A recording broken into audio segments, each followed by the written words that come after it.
નમસ્કાર, હું રમેશ પરમાર, તંત્રી બાવનશ્રી અને Manhar Ujas, chief editor, Loksamvad YouTube Gujarati channel. આપ સૌનું હાર્દિક સ્વાગત કરીએ છીએ. મિત્રો, શિયાળો અત્યારે એની પરાકાષ્ઠાએ છે. ચારે બાજુ ગુલાબી ઠંડી અને મંદ મંદ પવન લહેરાઈ રહ્યો છે. 26મી જાન્યુઆરીનું આગમન થઈ રહ્યું છે. આખા દેશમાં જ્યારે રાષ્ટ્રવાદની વાતો થઈ રહી છે ત્યારે આજે આપણે એટલે કે લોકસંવાદ યુટ્યુબ ગુજરાતી ચેનલ પહોંચી છે ગાંધીનગરમાં. આજે આપણે એક એવી પ્રતિભાને મળવા જઈ રહ્યા છીએ, એક એવી શખ્સિયતને મળવા જઈ રહ્યા છીએ. આજે આપણે એક એવી પર્સનાલિટી સાથે વાર્તાલાપ કરવાના છીએ કે જેણે પોતાના જીવનના 8 દાયકા તો બિલકુલ સફળતાપૂર્વક, સ્વસ્થતાપૂર્વક પાર પાડ્યા છે. 90મા વર્ષમાં પ્રવેશ કરવા માટે આજે પણ એમની પાસે એક વિચાર છે, એક થનગનાટ છે, એક ઉત્સાહ છે. આવું વિરાટ વ્યક્તિત્વ ધરાવતા વ્યક્તિ, એમનું નામ છે ડોક્ટર કરસનદાસ સોનેરી. નમસ્કાર સાહેબ. નમસ્કાર. હાજી, ડોક્ટર કરસનદાસ સોનેરી એટલે નિવૃત્ત પ્રોફેસર. ડોક્ટર કરસનદાસ સોનેરી એટલે ભૂતપૂર્વ કેબિનેટ મંત્રી. ડોક્ટર કરસનદાસ સોનેરી એટલે ભૂતપૂર્વ શિક્ષણ મંત્રી.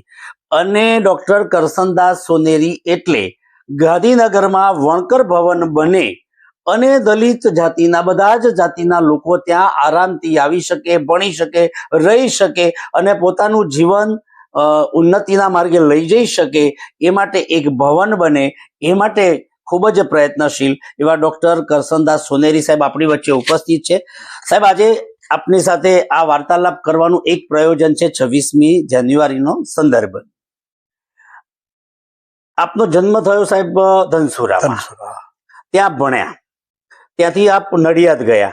નડિયાદ મણિબેન વલ્લભભાઈ પટેલ જેના ટ્રસ્ટી હતા, મોરારજીભાઈ દેસાઈ જેના પ્રમુખ હતા, એવી મોટી કોલેજમાં આપે પ્રોફેસર તરીકે કાર્ય કર્યું.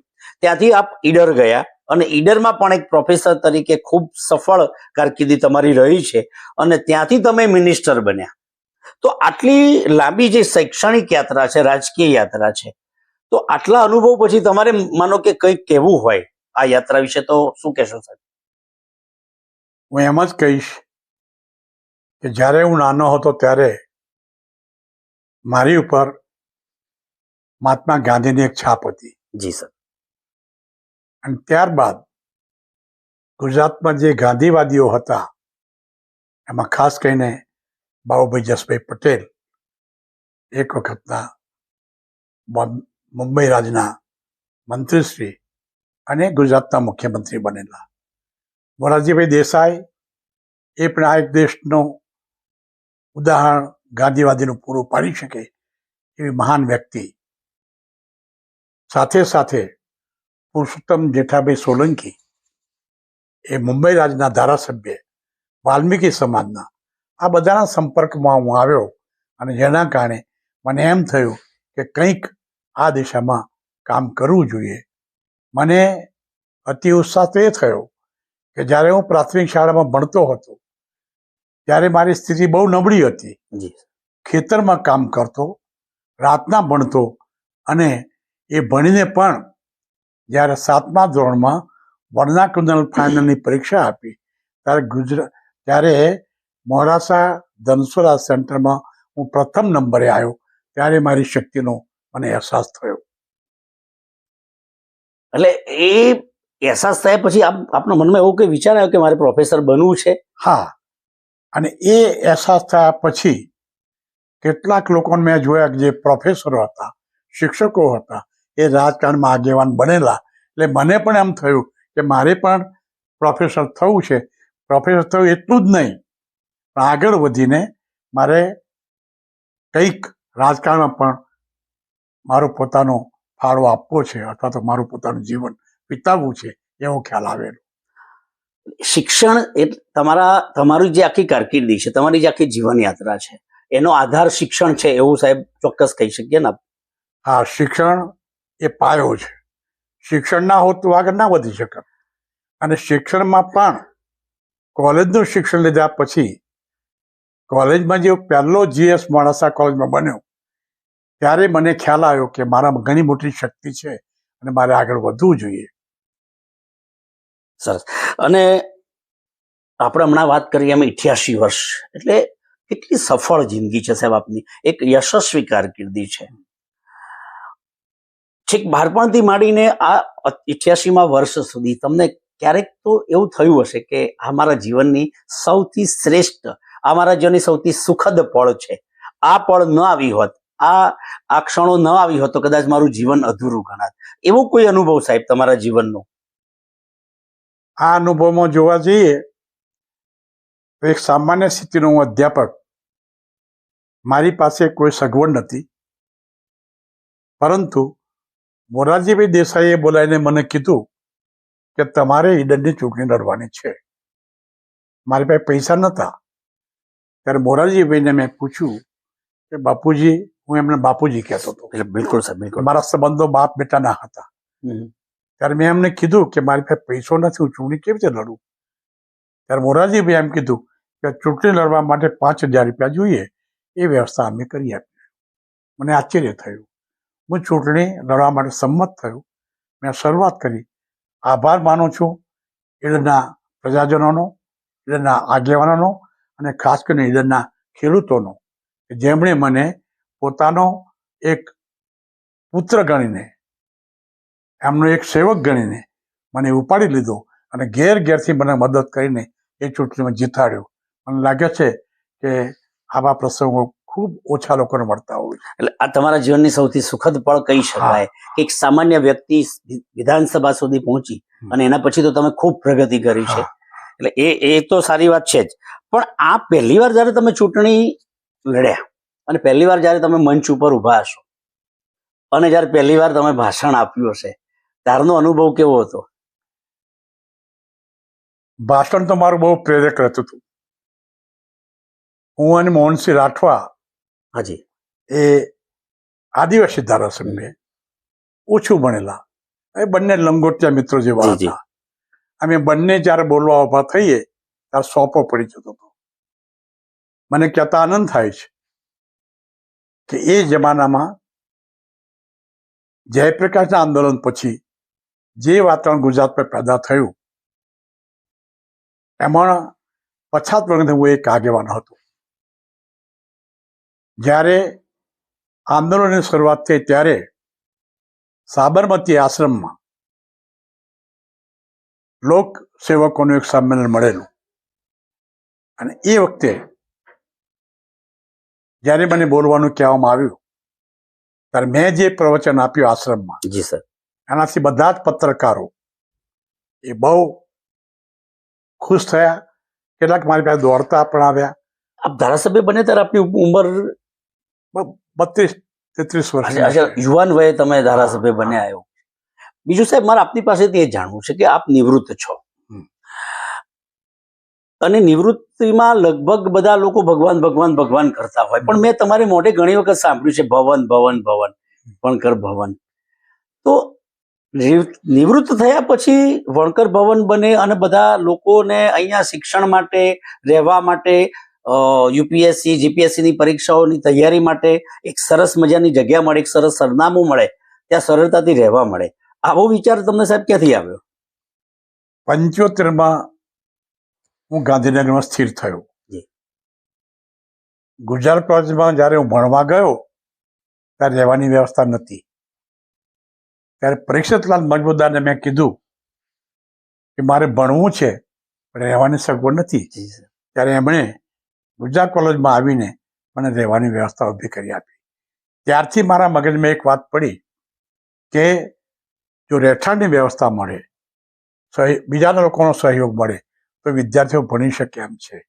પરંતુ 75માં જ્યારે હું અહીંયા ગાંધીનગરમાં આવ્યો, સ્થિર થયો, ત્યારે દરેક સમાજના અહીં ભવનો હતા. પાટીદારોના, સવર્ણોના, વાણિયા બ્રાહ્મણોના, રાજપૂતોના એ ભવનો હતા, પણ વણકરોનું કોઈ ભવન નહોતું. જી સર. ત્યારે મને મોટી ઠેસ પહોંચી. એ વખતે મને વિચાર આવ્યો કે આવું કંઈક ભણવાનું સાધન ઊભું કરવું જોઈએ, જેથી ગામડાના આવતા લોકોને આપણે સહયોગ આપી શકીએ. કમનસીબી એ થઈ કે ભવનના માટે જમીન જોઈએ, તો જમીન માટે સરકાર તો જમીન આપવા માટે તૈયાર હતી, કારણ દરેક સમાજને એને જમીન આપી હતી. પરંતુ વણકર સમાજના આગેવાનો અંદરો અંદરની ખેંચાખેંચીમાં એક થઈને જમીન માગી શક્યા નહીં. પરિણામે ભવન વિલંબમાં પડ્યું, કંઈ ના થઈ શક્યું. સદભાગ્યે અમે કેટલાક મિત્રોમાં ખાસ કરીને કે ચૌહાણ જી સર. એક નિવૃત્ત આઈએસ હતા, એ સમાજ માટે વળેલા હતા. હું જ્યારે 75માં મિનિસ્ટર બન્યો ત્યારે મામલતદાર તરીકે મોડાસા એમને હું લઈ ગયો, બરાબર. ત્યારથી મારે ભાઈબંધી થઈ. અને ત્યાર પછી જિલ્લા કક્ષાની એમની નોકરીઓમાં અને છેલ્લે શિક્ષણ મંત્રી બન્યો ત્યારે ડેપ્યુટી સેક્રેટરી તરીકે શિક્ષણ વિભાગમાં મેં એમને કામ સોંપ્યું. મારી જોડી બહુ જામી. નિવૃત્ત થયા પછી અમે બંને વિચાર કર્યો કે સમાજ માટે કંઈક કરવું, અને તેમાં એમણે એક જમીનનો એક ટુકડો ખરીદવાનો વિચાર કર્યો. બિલકુલ. એમાં હું પણ એમાં જોડાયો અને એક ટુકડો લીધો, એમાંથી જમીન આપવાની વાત અમે કરી, જેનાથી ભવન બનાવવા માટેની એક પ્રેરણા મળી. વણકર ભવન જે બની રહ્યું છે અત્યારે, અને ત્યાં સતત તમારું નિરીક્ષણ પણ છે, માર્ગદર્શન પણ છે. ડૉક્ટર અમૃતભાઈ છે, ડૉક્ટર હરગોવિંદભાઈ સોલંકી છે, પણ આટલા બધા પરગણાઓને એક જે આખી કરો એમાં એના માટે કોઈ સ્ટ્રેટેજી બનાવી કે પછી બધાનો ઓટોમેટિક સહકાર મળ્યો કે આ ભવનનું સપનું સાકાર કેવી રીતે થઈ રહ્યું છે? આમ તો આ અંગેની વિચારણા કરવા માટે મહેસાણામાં 2-3 મિટિંગો બરાબર છે. કે ચૌહાણ સાહેબે કરેલી.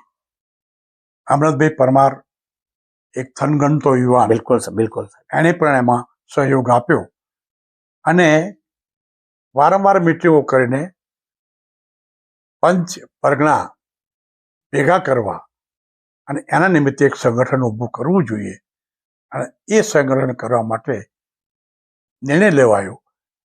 અને 2018માં 14મી એપ્રિલે બિલકુલ સર.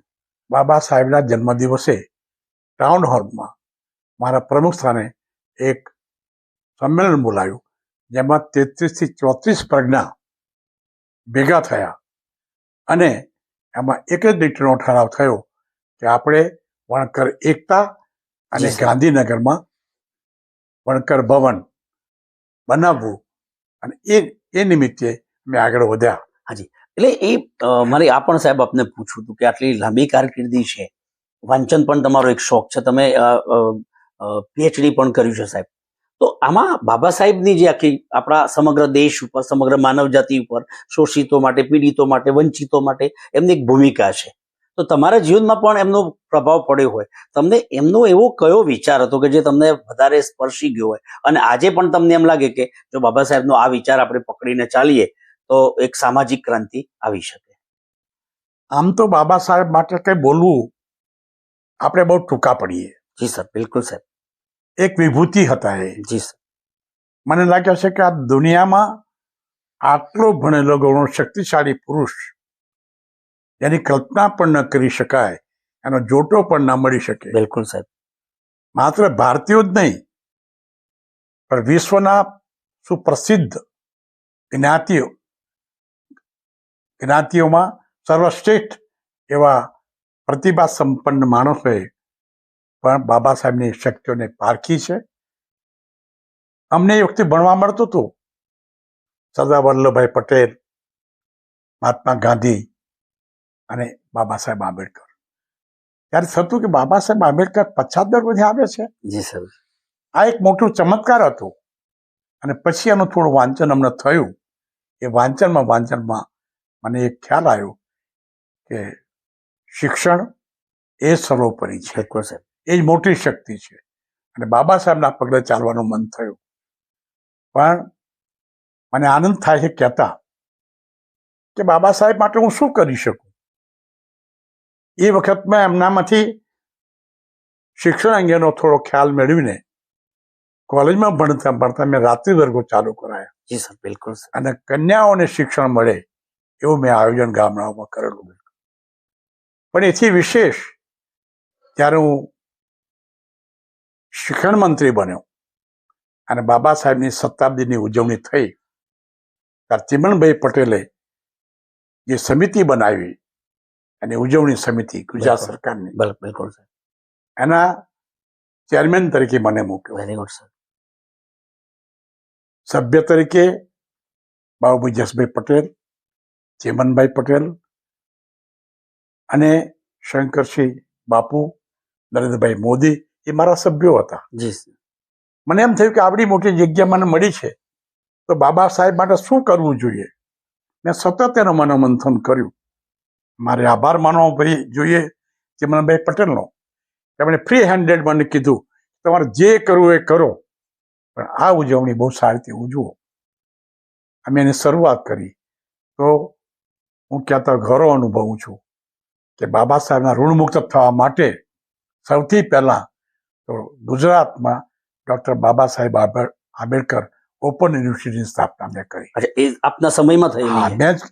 મેં જ એની દરખાસ્ત કરી અને ગુજરાત સરકારે એને સ્વીકારી લીધી. જી સર. ત્યારબાદ બાબા સાહેબ શિક્ષણના પ્રહરી હતા. બિલકુલ એટલે દરેક યુનિવર્સિટીમાં બાબા સાહેબ આંબેડકર ચેરની અમે સ્થાપના કરી. અચ્છા, એ પણ આપના સમય દરમિયાન મારા સમય. Thank you sir. બરાબર. એ વખત મેં નક્કી કર્યું કે જિલ્લે બાબા સાહેબના આંબેડકર ભવનો બને, એ પણ પ્રસ્તાવ હું લાવ્યો અને એ બની રહ્યા છે, બન્યા છે. તદુપરાંત જિલ્લે તાલુકે બાબા સાહેબના સ્ટેચ્યુ મુકાય, એ પણ ગુજરાત સરકારની મારા વખતની દેણ હતી. બિલકુલ સાહેબ. આ ઉપરાંત એમના જેટલું સાહિત્ય હતું એ બધું સાહિત્ય એ મેં એક કરીને એને ગુજરાતીમાં પ્રસ્થાપિત કર્યું અને આજે ગામડે અને લાઇબ્રેરીઓમાં એ સાહિત્ય વંચાય છે. ખૂબ સરસ સાહેબ. આપણે ભારતની સંસ્કૃતિમાં જઈએ ને તો બ્રહ્મચર્ય આશ્રમ તો અપ ટુ ડેટ તમે એને હેન્ડલ કર્યો. ગૃહસ્થ આશ્રમ પણ તમે ખૂબ સરસ રીતે પસાર કર્યો. વાનપ્રસ્થ આશ્રમમાં પણ તમારી કોઈ નોટ અ સિંગલ કમ્પ્લેન્ટ, અને હવે તમે સંન્યાસ આશ્રમમાં પ્રવેશી ગયા છો. ત્યારે આપણા સમાજમાં જે નિવૃત્ત થયેલા લોકો છે, વડીલો છે, જે લોકો 80-90ની પાર છે, જ્યારે એના દીકરા કે વહુઓ જ્યારે વિદેશમાં છે અને જે એકાંત અનુભવે છે અથવા શારીરિક રીતે અશક્ત છે, તો એવા સંજોગોમાં તમે જે સ્વસ્થતા ધારણ કરી છે, તમે જે માનસિક શાંતિ અને સમૃદ્ધિનો અહેસાસ કરી રહ્યા છો, તમારે માનો કે વડીલોને કંઈ કહેવું હોય અથવા તો તમારે યુવાનોને કહેવું હોય તો શું કહેશો સાહેબ? મારી જે હાલની પરિસ્થિતિ છે અને જે હું સ્વસ્થ છું, જી સર, એમાં મારો પરિવાર જવાબદાર છે. બિલકુલ સાહેબ, એકદમ સરસ વાત છે. મારો એક જ દીકરો, બરાબર, અને પુત્રવધુ, એમના 2 દીકરાઓ.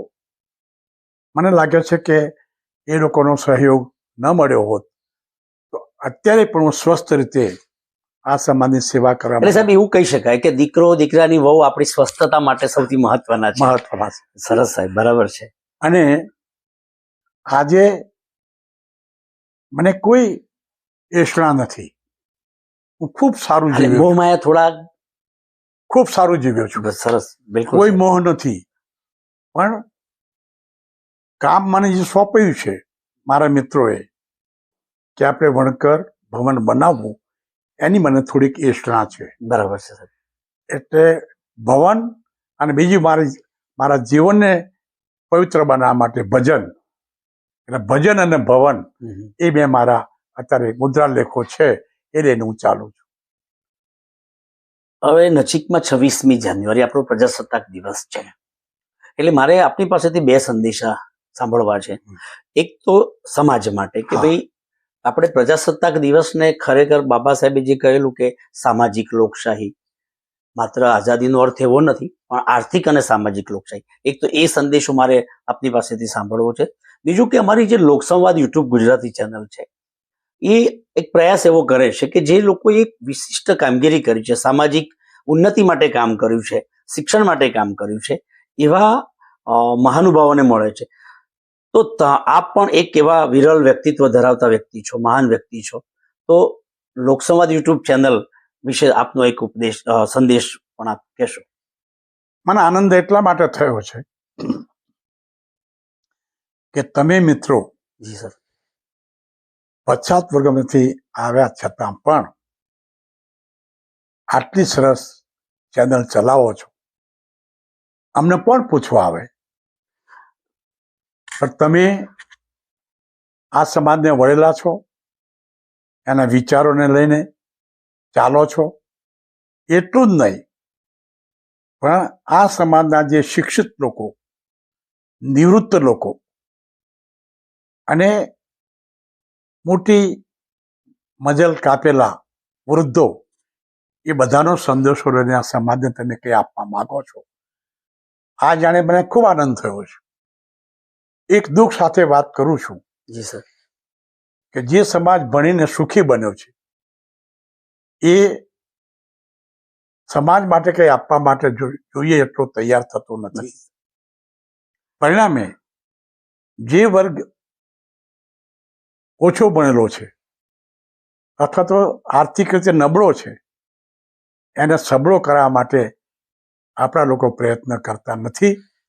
વિશેષમાં અંદરના જે ખેંચતાણ છે એ બહુ દુઃખદ છે અને સમાજ માટે હાનિકારક છે. અનુસૂચિત જાતિઓમાં ઘણી જાતિઓ હજુ ખૂબ પછાત છે. આ વણકર ભવન બનાવીએ છીએ. એટલે મારે સાહેબ વચ્ચે તમને રોકું છું સાહેબ હાજી. કે આપ ડેપ્યુટી સ્પીકર હતા હા. અને 182 વિધાનસભાના સભ્યો હોય અને એ બધાને તમે કંટ્રોલ કરવાનું કામ કરતા હતા. તો એ અનુભવને મને. સાહેબ આ તો બહુ આનંદનો વિષય છે જી સર. કે સ્પીકર બનવું અને 182 ધારાસભ્યોને કંટ્રોલ કરવા જી સર. એ કોઈ નાનાસુની વાત નથી. બિલકુલ સર, બિલકુલ. પણ મારું ભાગ્ય ગણો કે મારા મા બાપોનો કે આશીર્વાદ ગણો. જી સર. હું સ્પીકર બન્યો, ડેપ્યુટી સ્પીકર બન્યો એ પણ એક અકસ્માત છે. જી સર. જ્યારે સ્પીકર તરીકે મેં મારી ઉમેદવારી નોંધાવી ત્યારે વિધાનસભામાંથી અનેક લોકોએ ઉમેદવારી કરી. ચીમનભાઈ એ વખતે વિરોધ પક્ષના નેતા હતા. બિલકુલ સાહેબ. મને એમને એમ કીધું કે કરશનદાસ શું કરીશું? મેં સાહેબ ચૂંટણી તો લડવી છે. બરાબર છે. મારી સામે બહુ ખેરખાઓ અશોક ભટ્ટ જેવા બિલકુલ મારા મિત્ર હતા, એ પણ ઉમેદવારી કરી.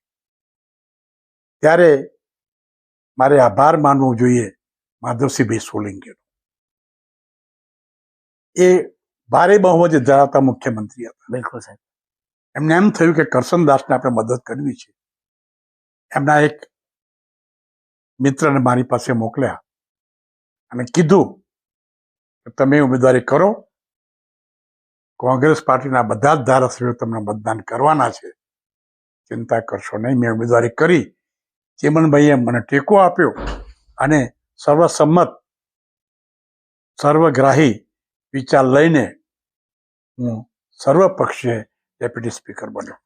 એક જ લીટીમાં તમારો મેસેજ મારે જોઈએ છે કે તમે તમારા જીવનમાં એક વાક્ય તમને ખૂબ ગમ્યું હોય કે આ વાક્ય મને આજની તારીખમાં મેં હૃદયમાં સંગ્રહ્યા. એક વાક્ય એવું. એક વાક્ય તો કહેવું મુશ્કેલ છે, જી સર. પણ મારા મનમાં એક જ વાત છે જી સર. કે બીજાના આત્માને દુઃખ પહોંચે એવી કોઈ પણ પ્રવૃત્તિ ભગવાન આપણી પાસે ન કરાવે એ મોટા મોટી સિદ્ધિ છે. સરસ સાહેબ. તો મિત્રો આ હતા ડોક્ટર કરશનદાસ સોનેરી. તમે જુઓ કે એક સોનેરી સિદ્ધિઓ લઈને બેઠા છે અને એકદમ સ્વસ્થ છે, મન પણ શાંત છે, કોઈ પણ એષણા નથી, કોઈ અપેક્ષા નથી, કોઈ ઉપેક્ષાની વાત નથી. બસ હવે જતા જતા ભવન અને ભગવાન અને ત્રીજું ભજન એમણે સાહેબે વાત કરી. તો આ એક પ્રતિભાશાળી, એક શક્તિશાળી વ્યક્તિત્વ ધરાવતા ડોક્ટર કરશનદાસ સોનેરી સાહેબ સાથે આ અમારી મુલાકાત હતી. મિત્રો, લોકસંવાદ યુટ્યુબ ગુજરાતી ચેનલને લાઈક કરજો, સબસ્ક્રાઇબ કરજો. આપના કિંમતી સૂચનો અમારા માટે આવકાર્ય છે. હું ડોક્ટર રમેશ પરમાર અને મનહર ઉજાસ આપ સૌને 26મી જાન્યુઆરીના પ્રજાસત્તાક દિન નિમિત્તે અને ડોક્ટર કરશનદાસ સોનેરી સાહેબના આ વિચારોને આપ સૌને પ્રજાસત્તાક દિનની અઢળક શુભકામનાઓ. ધન્યવાદ.